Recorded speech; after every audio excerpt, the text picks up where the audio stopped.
भारत की राजनीति बड़ी दिलचस्प है। भारत में 29 राज्य और 7 केंद्र शासित प्रदेश और केंद्र की अलग सरकार, तमाम राजनीतिक दल और क्षेत्रीय दल राज्यों में मजबूती से टिके हुए हैं।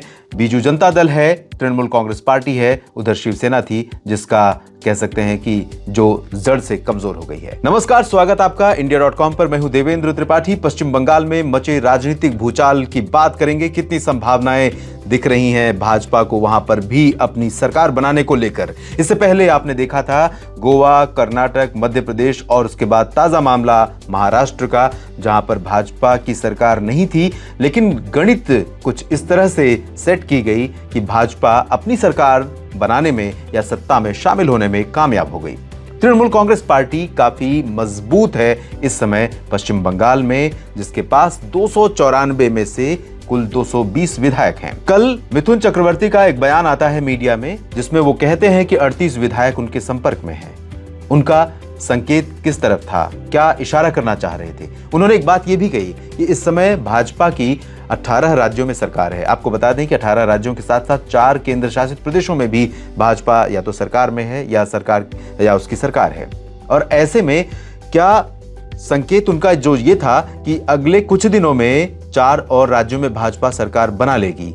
और उन्होंने कहा कि जब महाराष्ट्र में हो सकता है तो पश्चिम बंगाल में क्यों नहीं? पश्चिम बंगाल में क्यों नहीं हो सकता है, ये हम आपको बताते हैं। समीकरण क्या है? 294 में 220 विधायक ममता बनर्जी के यानी तृणमूल कांग्रेस पार्टी के।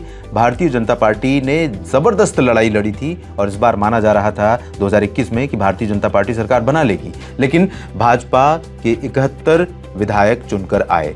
दूसरे नंबर पर जरूर आ गई, लेकिन सरकार बनाने के गणित से बहुत दूर रही।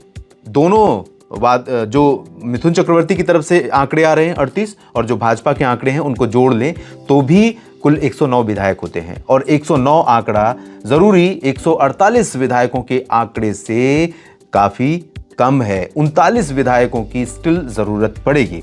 ऐसे में क्या भारतीय जनता पार्टी या मिथुन चक्रवर्ती के माध्यम से कुछ नेता इस समीकरण को जुटाने के लिए काम कर रहे हैं? अगर हम भाजपा की और पश्चिम बंगाल में तृणमूल कांग्रेस की पार्टी के नेताओं के इधर उधर होने की रणनीति को देखें, बाबुल सुप्रियो भारतीय जनता पार्टी से तृणमूल कांग्रेस में जाते हैं, तृणमूल कांग्रेस पार्टी के एक बड़े नेता भाजपा में आते हैं, फिर असंतुष्ट होकर भाजपा छोड़कर तृणमूल कांग्रेस पार्टी में जाते हैं। शुभेंदु अधिकारी ममता बनर्जी के काफी करीबी नेता तृणमूल कांग्रेस पार्टी छोड़कर भाजपा को ज्वाइन करते हैं। इन सब के पीछे क्या पहले से ही कुछ अपने प्यादे सेट किए जा रहे हैं, कुछ रणनीतियां तैयार की जा रही हैं? इसको भाजपा के अगर रणनीति से जोड़कर देखें तो ऐसा लग सकता है कि वाकई में कुछ तो चल रहा है।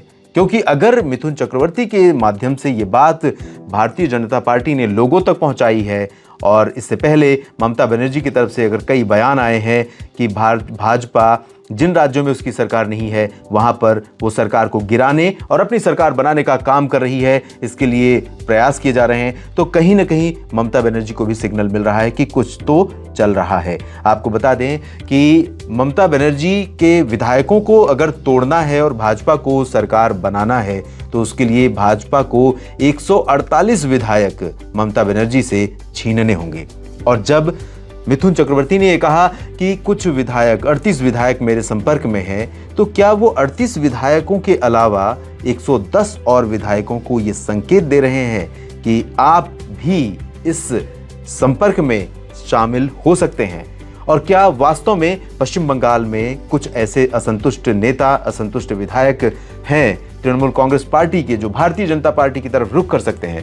जानकारों की अगर माने तो भारतीय जनता पार्टी भले ही कोशिश कर ले, लेकिन पश्चिम बंगाल की राजनीति भारत के अन्य राज्यों के मुकाबले काफी अलग है।